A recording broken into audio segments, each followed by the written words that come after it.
Let's be honest, Marriott points aren't exactly the hottest currency in the points and miles world these days. And transferring your valuable Chase points to Marriott, well, that's usually the kind of move that makes most points enthusiasts cringe. So why would someone transfer more than 500,000 Chase points to Marriott for a single trip? Well, that's exactly what Brian Barlow did, and after hearing his story, you might just understand why. In this episode, Brian shares how a massive Marriott redemption turned into one of the best trips of his life, a luxury safari stay in Kenya at the JW Marriott Masai Mara. We talk about the strategy behind the booking, a snowstorm that nearly derailed the entire trip before it even started, incredible wildlife encounters, luxury accommodations, and why sometimes the best redemption isn't the one with the highest cents per point value, it's the one that creates an unforgettable experience. So if you've ever wondered when it makes sense to ignore conventional points and miles wisdom and simply book the trip you've always dreamed about, well then this episode is for you.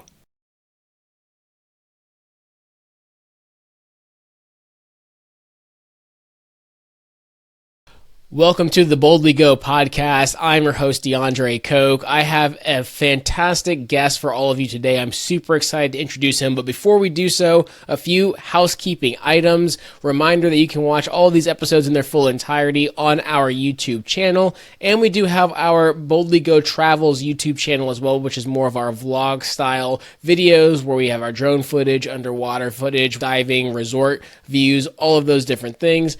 And we now have the timestamps in the show notes as well. So for those of you that want to be able to fast forward or go back to any section of any episode, we do have that now in the show notes, or in the timestamps, I should say. And we do have our podcast library. So if you want to know what's a great episode or group of episodes for beginners, or different subjects we cover, different mindsets, flight strategies, hotel strategies, in our show notes and on our website, we have our podcast library. You can search for anything in our catalog and you will find it. And as always, wherever you're listening to this or watching it, please don't forget to give us a like, subscribe, and we love a 5-star rating and review. And now I've got to introduce someone I am very excited to not just meet, but introduce to all of you all as well, because Brian took on a challenge. He was the first individual in our community to do so, which is he did a blog contribution. And so I put out there, hey, we would love people to share their different experiences. And Brian came on and shared an incredible story of how he used Marriott points to stay at the JW Masai Mara. He had amazing pictures from the safari there, and the story was so compelling, I was like, I have to get you on the show. That's going to be linked in the show notes, but Brian, welcome to the show. Thanks, Andre. Appreciate that. That's quite the introduction. Absolutely, Brian. I mean, so you've been integrated within our community. You're in our WhatsApp community chat. I mean, you're living the Boldly Go lifestyle in all its entirety. So I absolutely love it. Can you tell us a little bit about yourself? You know, where do you live? What do you do for a living? And then ultimately, how did you get into the points and miles world? Because doing a safari trip on points and miles is kind of next level. So I know this wasn't day one for you. Oh, absolutely. It was not day one. Yeah, to go back several years, 20 years actually. First of all, I'm from Utah. I have 4 girls, and about 20 years ago, I was working as a category manager for eBay here in Utah, and I loved the online selling business. And after 3 or 4 years, I just realized, hey, I could probably do this on my own. So I kind of branched out and tried a couple things on my own, and eventually found a system that worked for me. So I am an e-commerce entrepreneur, selling just various things through on all the channels, eBay, Walmart, Amazon, whatnot. And then, I've been doing that now for 25 years. What specifically got me into points and miles was similar to, like a Facebook group or something. It was an e-commerce channel, and it was just talking about different strategies you're using for selling online. And one of the most popular posts on there was people using their business expenses to get credit card points and miles. And up to that point, I was just using like a standard 2% cash back card. And there was one guy in particular who just really would just post every day, like, if you've got this many miles, similar to what's going on in our WhatsApp group now, but it just really, really intrigued me that you could turn, your everyday expense and instead of the miles, instead of getting cash back, you could turn it into miles and getting more value than just a regular 2%. And specifically, there's one person in there. It's like, I'm focusing on my business. I don't want to worry about that. I'm just going to stick with the 2% cash back. And somebody pointed in there and says, if you saved $40,000 from your business expenses, what are the chances you're going to spend that money on travel or taking your family on awesome vacations? And that kind of resonated with me. Like, I wouldn't myself. I would be like, okay, put that back in the business or whatnot. But that's just why I love the points and miles, is because it just kind of gives you this extra stash. And as you know, like, the points devalue all the time. So it's kind of like a good encouragement to, like, oh man, I got however many points. I got to figure out how to way to use these before these devaluations. That's really timely right now with the Hyatt devaluation, you know. Yeah, absolutely. So you were basically in this world of e-commerce. I believe, just from our conversations offline, that you have warehouses. You have a lot of moving pieces with this business now that you've built up over the last 20, 25 years. Have you been in the points and miles space for a lot of that 20-year time frame, or is that really over the last 10 or 15 years or so? Yeah, I would say it's probably been about 10 years. I think once our kids were old enough to travel, when they were like 8 to 10 or something, and we want to do more vacation rather than just the standard, like going to Disneyland on spring break, which kind of a lot of people from Utah here do that. We wanted to kind of branch out and say, like, what about an international travel? And like, Disneyland Paris was like the first big trip we went, and we used all points and miles with that. And I was like, wow, that's incredible. That really didn't cost me hardly anything out of pocket using the points and miles. So that's when I started getting into it more and just consuming as much content as I could. So let's talk through this trip a little bit, right? So you stayed as the JW Masai Mara. We used a lot of Marriott points, and I'll let you get into the numbers of how you did that. And I think what's unique about that as well, Brian, is a lot of us don't have a ton of Marriott points built up. It's not a space that many of us kind of focus on. There are people who do for a variety of reasons, but not a lot of us do. So I think this is really unique as well from the standpoint of talking through a Marriott redemption to this level. So can we talk a little bit about why the Masai Mara specifically stood out? What about there versus perhaps some other places? Was this a goal of yours or for your family? I know it was a group trip as well. Can we talk a little bit about the setup of the trip itself? Yeah, sure. So you're right. I mean, Marriott, to be honest, is never on my radar. I value, I'm a high globalist, as I know you are too, and that's kind of where I usually stay. But I don't know if you remember this, but a couple of years ago, Built offered a transfer bonus to Accor, and it was up to 200%. And I wasn't going to do that, but someone told me that once you transfer it over to Accor, you could then take those exact same points. So you could take 50,000 points, they would turn into 200,000, and then you could then turn around and transfer those to Air France. And so I'm like, well, I use Air France points all the time. So then I was going to do that, but then I'm like, well, let's just look around and see what I can, use these Accor points. And I realized that, wow, there's some awesome properties with Accor. And so I decided, you know what, I'm going to use these. And so I found the Fairmont Mara Safari Club in Kenya, and that was the original plan. And I had it all booked and everything. And then I was talking to my sister, and I mentioned how we're going to be going, to Kenya to doing a safari. And I sent her the link to where we were staying, and she's like, oh, I want to go. It's always been on my bucket list as well. And I said, oh, I'd love to go. But she said, is there any way, because her husband, he travels a lot with work, and they always stay in Marriott's. And so just throughout the years, he's just accumulated a couple million Marriott points. He's never even redeemed them once. So he's like, is there any way we can stay at Marriott? And I was just like, have a little groan, like, I really don't want to. I've got the whole thing booked and stuff. But then, my wife kind of gave me pressure. Like, oh, come on, when are we ever going to travel with your sister and your brother-in-law? And like, this will make it just an elevated trip and stuff. So I relented, and I'd heard all about this JW Marriott Masai Mara.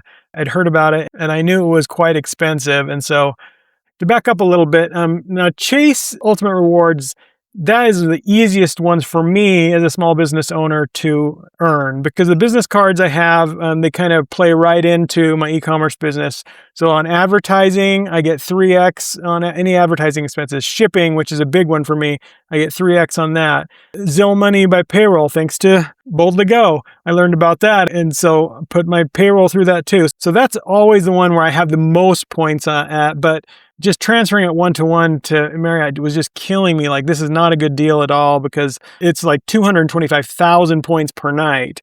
But just the timing was perfect because at that time, Chase offered a 75% transfer bonus from Chase Ultimate Rewards to Marriott.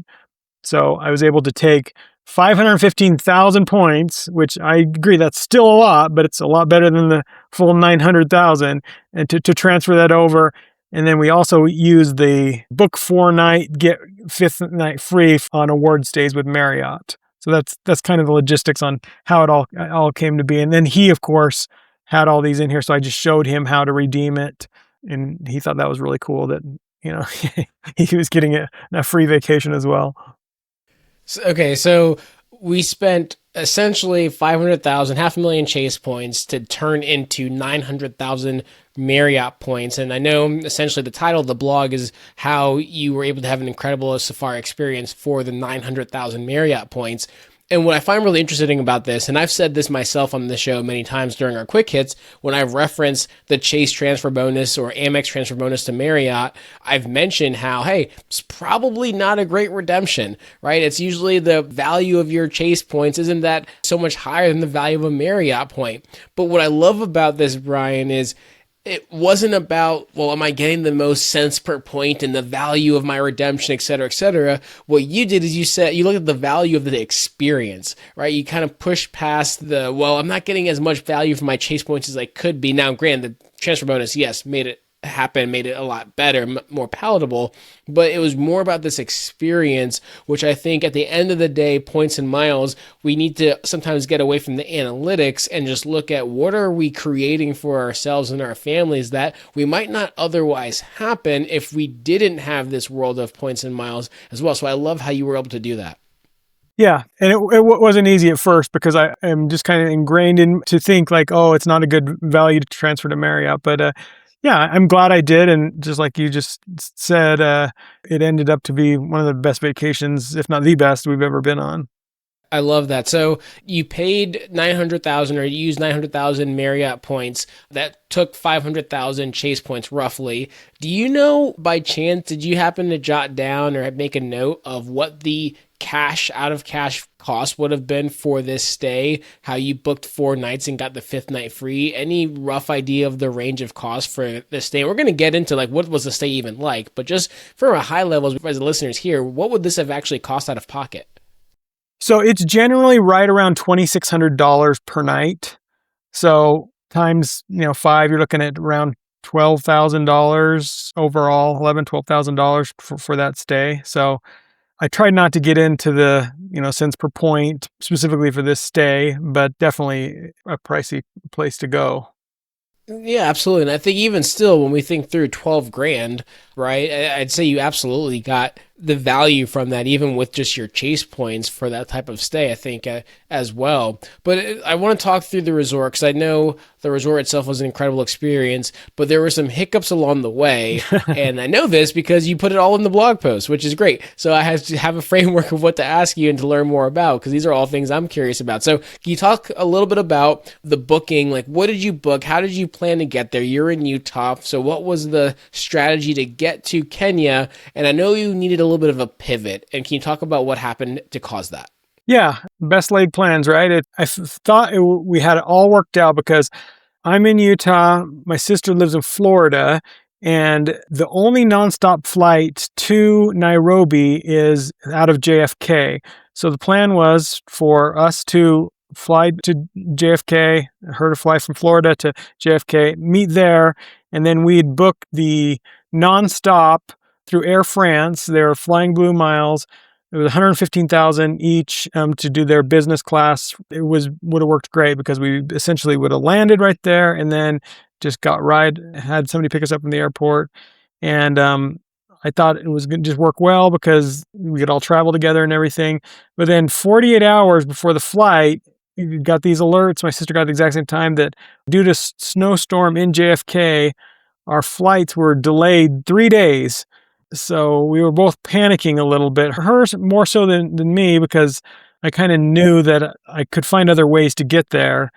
And so she got on the phone on her end, and I got on the phone. And I don't think I put this part in the blog, but she actually fared better than I did because she was a little more persistent. Like, they told me that that's all they could do, and they offered to refund my points and miles, which, I knew I could get anyway. And so I thought, well, I do this quite a bit. Just refund my points. I'll go ahead and be able to book it. She was a little more persistent. She's like, no, I don't want a refund. I want you to, rebook me somewhere else. And they're like, sorry, we can't do it out of JFK. And so they were able to still fly business class, but they just had to pivot and go through Atlanta. Now for me, because I too quickly agreed to get my points refunded, I was like, okay, let's go. And because we were on this tight deadline, because this resort sells out a lot. And originally we tried to see if we could go a couple days later, and they said, I'm sorry, we're all sold out. So we couldn't do it. But I got on and just like, okay, how can I get there? And there were just no business class seats anywhere. And I completely understand this sounds like a first world problem, but there's no business class seats anywhere to get to Nairobi by the time we needed. I mean, if I would have waited even 12 hours more, I could have found some, but I didn't want to let my sister down, and we didn't want to reschedule. I know this was the week my brother-in-law took off, and so it was like, we had to get there. And I'm like, okay, let's go economy. And so I was really dreading it, but there were some good things about it. Like, the flight was not full, so the flight attendant, she kind of spaced us out, so there was nobody directly right next to us. It made it a little more comfortable, but it was not easiest to rebook because I thought, I'll just fly business class somewhere else, and it didn't really work out that way. But we ended up getting there just within 45 minutes of each other, and then that's when the real vacation, at least for me, could begin. Got it. Yeah, sometimes persistence pays off. You never know what you can accomplish by both being persistent at the same time being polite. One of my random stories is how my wife and I, because of a flight delay and issue, actually in JFK as well, we were delayed in getting into Greece, and I was able to get American Airlines to buy us a plane ticket on Turkish Airways in economy to get us into Greece still that way. So you just never know what you can happen if you can politely persist and push into an airline to see what they can do. Of course, no guarantees. But you said the vacation started when you got there. So did you land and then you had someone pick you up and take you right to the Masai Mara? How did it work on landing? So someone's kind of trying to game plan a strategy. They want to recreate something like this for themselves. What was your experience like when you landed in Kenya? Well, the original plan was to just have somebody pick us up from the airport because I think the original nonstop, we would land at like early morning, because when you land in Nairobi, that's not how you get to the Masai Mara. You have to pivot to a different airport, to Wilson Airport, which, is 20 minutes away or something. And then they take you on the little bush planes to the Masai Mara. But because we ended up having to get there the night before due to all these schedule changes, we just stayed in a nearby, it's a Four Points Sheraton. It's a great hotel. It's a Marriott type hotel. And we stayed there the night before. And then the next morning, that same driver who was originally going to pick us up from the airport, we just had him pick us up from the hotel instead. But that hotel was perfect for what it was. And since my brother-in-law had status there, he was ambassador elite status. And so he got a lot of little extra perks when he arrived, which is kind of fun. Nice. Okay. So you got picked up, taken to the Wilson Airport, and then you said that they put you on a bush plane to go to the reserve. So roughly how long was that flight? And then from a plane standpoint, my wife and I, we've been on some really, really tiny planes, and sometimes baggage and weight limits are a big concern. Did you guys have to plan to pack a little bit lighter, or was there really no issues with larger luggage? Anything that people need to be aware of just from that small kind of hopper plane experience? Well, they were very, very strict about the luggage limit. I mean, I received several emails from the bush plane. It was at Kenya Airways, and they said it's strictly 15 kilograms, which is 33 pounds, I believe. And it had to be soft-sided luggage. And I received several emails. Has to be soft-sided luggage, and it has to be, under that weight limit. Or you can prepay quite a bit, and it was by the kilogram extra. So we all just decided that we were just going to all just try to get under that limit, which later on we can talk about it. It wasn't actually that big of a deal because an added perk of the resort was they do laundry for you. So that was a really, really awesome benefit that we weren't really aware of going into it.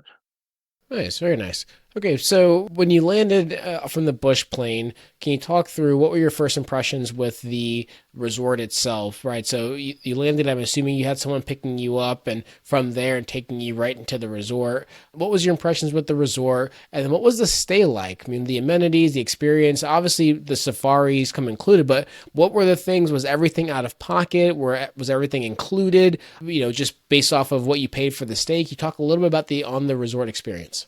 Sure. So first of all, before you arrive, the JW Marriott, their transportation department reaches out to you to get your exact flight numbers and find out exactly when you're going to arrive. And then they send the guide that is going to be assigned to you for your entire stay, whether it's 2 nights or 10 days. That's the person who's kind of assigned to you the whole entire trip, that same guide. So luckily, we got the best guide ever, and her name was Lorna. She was there waiting for us in the safari truck right when we stepped off. And this airport that you're at, I mean, it is, I would never call it an airport. I would call it a little landing strip because it's just a small little tiny, brick building, and you land, and then there's just a couple cars who just take the guests everywhere. But that was really nice because you didn't have to worry about how am I going to get to the resort. Once you're there, it's just like all this travel of getting there just kind of melts off you, and it's like that's when it truly begins. And they're just truly there to make sure that anything you need is taken care of. Hey everyone, quick break from the episode. If you're enjoying the show, make sure you're subscribed on whatever platform you're listening on so you never miss an episode. And if you've gotten any value so far, it would mean the world if you left a quick rating or review. It helps more people discover the show and keeps us motivated to keep creating great content. Also, if you're feeling stuck or want help with points and miles, whether it's picking your first card, planning a big redemption, or even having someone book it all for you, we've got you covered. There's a link in the show notes to schedule a free points and miles consultation. Just fill out a quick questionnaire, tell us your goals, and we'll take it from there. And don't forget, our newsletter and private Facebook group are great ways to stay on top of breaking news, updated card offers, and tips that don't always make it into the podcast. You'll find those links in the show notes as well. Now, back to the episode. Now, I know you describe the stay as kind of luxury tented camps. Can you talk a little bit about that? Do your rooms have AC? I'm assuming you're not sleeping on the floor, right? This is a higher end experience. But can you talk through kind of the quality of luxury with the stay, what people could expect, and what were some of the things that you loved the most? Yeah, so that luxury tented camp was kind of right from their website. So I didn't know what to expect, but it was way beyond anything. Like I've been glamping before, and it's much elevated from glamping. It should have just been like, I guess if it would have been made of wood or a separate structure, then yeah, it would have just been called a separate villa or something. But it is a tented material, but everything inside is top notch. From the showers to the bathroom, it's got a big, huge queen bed, and it did not have air conditioning, and that's the only thing. But they provided these fans that go around the clock that makes it really comfortable. So as long as you have the fan going on, and at night, it got a little bit cold, but during the day got a little bit warm, but those fans really, really helped. But yeah, the tents were absolutely amazing. My sister said the favorite thing with her was the outdoor showers. She just loved to go outside and take the shower because obviously there's privacy things, but she just says she loved to take the showers and just hear all the animals around you. She said it was quite a surreal experience. So that was something I know she'll never forget. I do love a good outdoor shower. Sometimes those experiences, it's just, you see whether you're in a tropical destination or I haven't been on a safari, so can't been in the desert to do one. Actually, no, I have been on the desert for an outdoor shower before, but just those experiences can be really cool and kind of connect you with nature and that experience as well.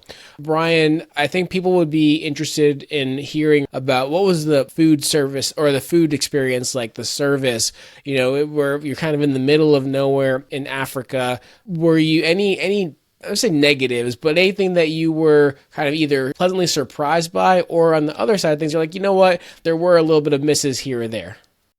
I cannot think of any misses except for one day we're sitting there for lunch and a monkey jumped out of the trees, jumps on our table, grabs a roll out of my hand, and then takes off. And it just shocked me. And everybody around was just laughing. And the servers were acting like this is just an everyday occurrence. And they have these little tiny sticks that they just kind of swat them away and stuff. But, I don't see that very much in Utah. But it's all inclusive, so you can eat as much or little as you want. They have an actual menu, so it's not like a typical, like it's not a buffet where, things you just sit down at regular time and all the servers, you see the same ones for breakfast, lunch, and dinner. And so you get to know them on a real personal level, which was nice. So other than the guide, that's probably who you get to know. And so they know what what your likes are. They know what your drink orders are. And so they see you coming and they have it all prepared. It's really those kind of extra things that makes it extra feel more luxurious. I'm not usually that much of a breakfast. I really just don't generally like breakfast to begin with, but a lot of times I just have a smaller breakfast and they kind of knew that and they remember what my order was the previous day. They go, are you going to go with this again? And I just was kind of impressed that of all the guests, they remembered that kind of stuff. That's awesome, Brian. Well, what was the safari experience like? I know in the blog post you wrote about seeing the Big Five. First, you talk about what the Big Five is for someone who is not familiar with that, so that they can know what they should be looking out for if they are planning a safari themselves. And would love to hear a little bit about what were some of those memorable animal encounters, whether it was more monkeys on the resort or elsewhere on the safari, that really kind of sealed the quality of the experience for you. Yeah, so a lot of the times when you go to travel, like the activities, at least when I travel, especially with my kids, the activities and the food are the two highest stresses of the trip because they're always asking where you're going to eat the next meal and things, or what's next, what are you going to do, and just having those safaris kind of pre-planned around your schedule makes such a difference. So included in the resort fee is 2 game drives daily. Now they say that it's extra if you wanted a private, like if you only want just your group and the driver. But since there were 4 of us, we were always private. But I did notice some other guests, when they were there with 2 people, they would put like another group of 2 together. So generally 4 to 6 inside the safari Jeeps. And you get 2 game drives daily. And a lot of people, they would get up and have breakfast and then go out a little bit later. We preferred to go so we could be there right when the sun was up and then come back and return for a late breakfast around 9:30 or 10. And that was absolutely no problem with the guide. Again, she kept on saying, like, I'd ask her something and she'd say, Hakuna Matata. And I'm like, what? That's from Lion King. And I guess they really say that there. And just like, whatever, don't worry, we got it taken care of. And so like, she just said, this is how we'll plan out tomorrow, or when they drop you off the end of the night, you plan your next day. You get the 2 game drives, but when you want to go, they'll basically just bend over backwards to make it what you want to do. So the Big Five, I didn't know either, but it's lion, elephant, buffalo, leopard, and rhinos. And when we first got off, when she first picked us up from the airport, I remember we could see clear in the distance. I mean, it probably had to be a couple miles away. We could see an elephant. And we were like, whoa, let's go. Let's drive clear across there to go see this elephant. And she was just shaking her head like, you have no idea how many animals you're going to see in the next 5 days. Like, we don't have to worry about this. And she was right. Like, it was so surreal. I'll never, ever see a zoo the same way. I mean, giraffes, just these huge giraffes just like walking right alongside your safari Jeep, and just like, and I still remember like the lions just looking deep into your eyes, and I'm just like, whoa, this is like primal. It's pretty crazy. It's definitely a surreal experience, and even explaining it now or to family members, it's just, it's one of those things you just definitely have to experience sometimes. Now, I know in your blog post you talked about an interesting animal encounter that didn't happen outside in the game drive. It happened in the, like, on the resort property. Because I guess they tell you to make sure to travel around using their, I guess they have their golf carts or their buggies or something along those lines. Can you talk a little bit more about why it's important to follow the rules on the property? Well, in general, I'm not a real big animal person. Like, we don't have pets in our house and stuff. And like, I'm just kind of like, I'll leave them alone. You leave me alone. And they do say, like, after your dinner every night to make sure you are escorted back to your room.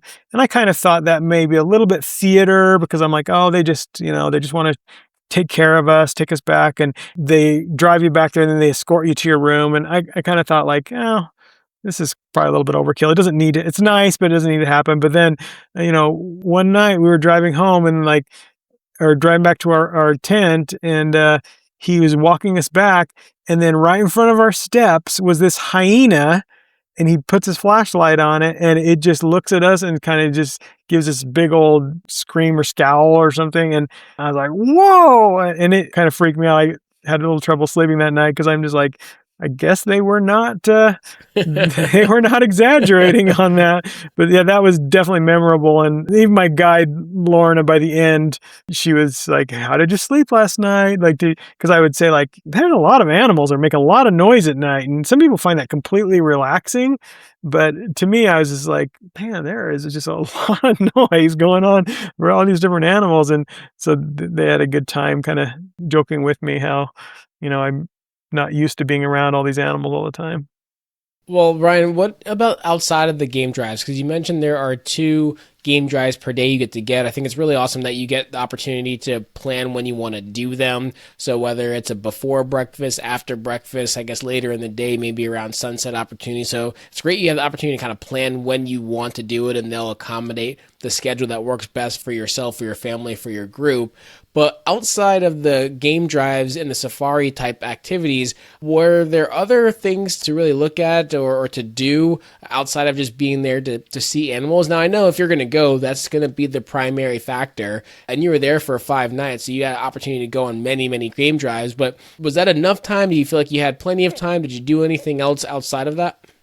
Well, yeah. So one part I forgot to mention on the game drives is, and I believe this is exclusive, at least as far as I know, to the JW, is they provide these Nikon cameras to rent, and it's just $25 to rent it. But included in that is, at the end of every day, you come back and they give you, and you download the SD card with the help of, there's 2 workers there, and they go through all of your photos. And sometimes there's several hundred photos you've taken during that game drive, and they go through them all and they sort them and they batch them for you. And then they give you pointers on how you can become a better photographer of wildlife. And I know, especially my brother-in-law, he loved that. He could spend hours just going through each of his different shots. And he really found a lot of value on that. Like, so in the downtime, when we weren't doing anything, he would just go and hang out with them and kind of go through all of them and do their pointers. But in the resort, it's similar to like on a cruise ship, how they would have different activities planned. There was like spear throwing, and we did all these. They just had a guy there that if you wanted to do it, they'd go out and they teach you like the Maasai, how they do archery, spear throwing. Like we did a bead making activity. And those were all complimentary. Now you can go, it's a short drive away. You can actually go and visit a Maasai village. Now that one didn't have a cost. It was $40 a person. It's really cool to kind of see how they live, their schools, their education, how they cook the food and stuff. And it was just incredible to see the immense like poverty that they go through. And so then they said it's $40 a person. And then, they ask for donations and stuff to help support the village and stuff. And it was really educational on that. That's, for the most part, that's it. And it's incredibly beautiful. And it's just nice to walk around, at least during the day when you don't need an escort. It's nice just to walk around and get and look at the whole. It's such a beautiful, beautiful resort that just to kind of walk around. But it's a good natural way to fill time between the drives. Well, Brian, I mean, you have some of your photos there in the blog post, so I do encourage listeners to go take a look at them because you have some pretty amazing, amazing high quality shots. So either A, you took those lessons to heart for, the photography aspects and the tweaks, and or you're just a naturally gifted photographer, and or they're just great subjects, and or they gave you some really powerful camera lenses because the pictures were absolutely fantastic. And Brian, this has been a really great breakdown, and I think this is a unique opportunity to talk through, again, a Marriott redemption, a Marriott travel, or trip, I should say. I know we had to pivot and come up with a different strategy on how to get there. So there's a little bit of a struggle on the front end. Overall, the stay, I know you said this was probably one of the best trips of your life. So you've already answered this question, but I'm still going to ask it anyway. Was it worth the 500,000 chase points essentially to do this? Or someone that's sitting on 900,000 Marriott points, was it worth it to do it? Yeah, it was absolutely worth it. And then the next question people say is, would you do it again? And for me personally, I loved everything about it, and it's such a fun experience. But I was sharing with some of the neighbors all about this trip, and then they say, well, the next time you have to go do a gorilla trek. And so I'm like, oh, I guess now that's the next step, is do a gorilla trek. So that's what's cool about Points and Miles is, like, for me, we've never been the kind of family that likes to just do the same thing over and over and over. We like to try to find new, different adventures. Absolutely nothing wrong with this resort. There's just, I cannot say such good things about it, but yeah, I would rather use the stash of points and try to find another incredible vacation. Do you have an idea, Brian, if I were to ask you what aspect of the trip or the resort or the property surprised you the most, or the experience as a whole, what do you think your answer would be? Well, there are things that we planned for that we didn't need to stress over. And we really got into, like, reading about on the blogs on, like, oh, make sure you don't wear bright clothing because it attracts the animals and stuff. And the guy just laughed at that, because they're just like, they're if you don't bother them, they're not doing anything. And how you should soak all your clothes in mosquito repellent, because a lot of the blog said you should do that, and that wasn't an issue at all. Sometimes we wore a long sleeve, but that just was an issue. And I kind of wished I would have just not really got in my head about all those things. One of the surprises, again, was the laundry. So you didn't really need to pack a lot, because 5 pieces of laundry per day that you just set out in the morning, and then by the afternoon it was freshly laundered and set there. That was a really fun surprise. I was really surprised at how close you became to my guide. And, like, she's now, like, we're Facebook friends and sending each other messages through WhatsApp, and, even several months after getting back. And I could totally understand. There's this other couple on our same plane, on the Bush plane from Denver. And they said they've been coming for years. They've been coming, and they stay in the same place, and they have the same guide. And they were talking about and this is before we arrived. The guide, it was almost like family. And at the time I was thinking, geez, I can't believe they're limiting themselves to that. But I could totally see how you could just make this, if you had the Marriott points again, you could just make this an annual or however often trip, because it's that kind of a place. Brian, I loved your whole breakdown of the stay and the experience. I know you didn't get to fly business class on the way there, but how did the flight back home go? Any redemption tips on how you made it back?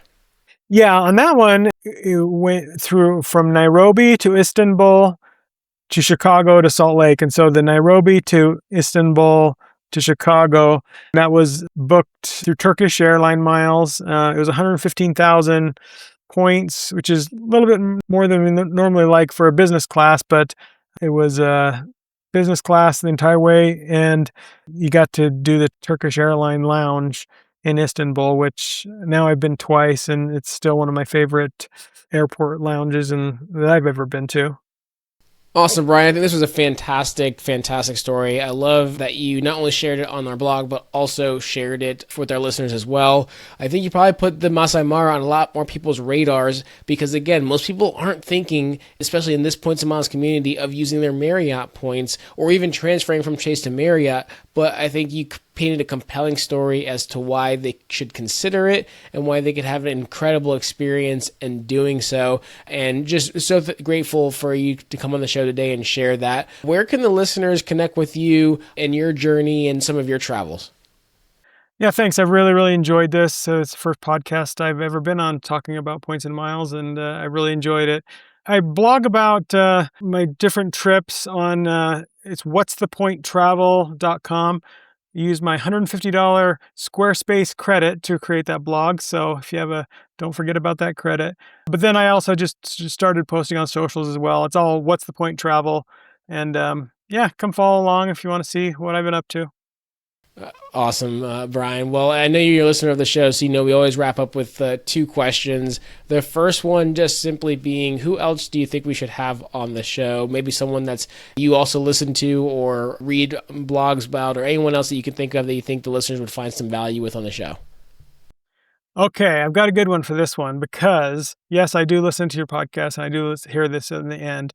And on Instagram, I follow a gentleman pointed by Jared, and he was talking about this honeymoon that he's planned with 2 million points. And as I was listening to what he's doing, and I'm like, up until that point, I think you had the most epic honeymoon I'd ever heard in my life.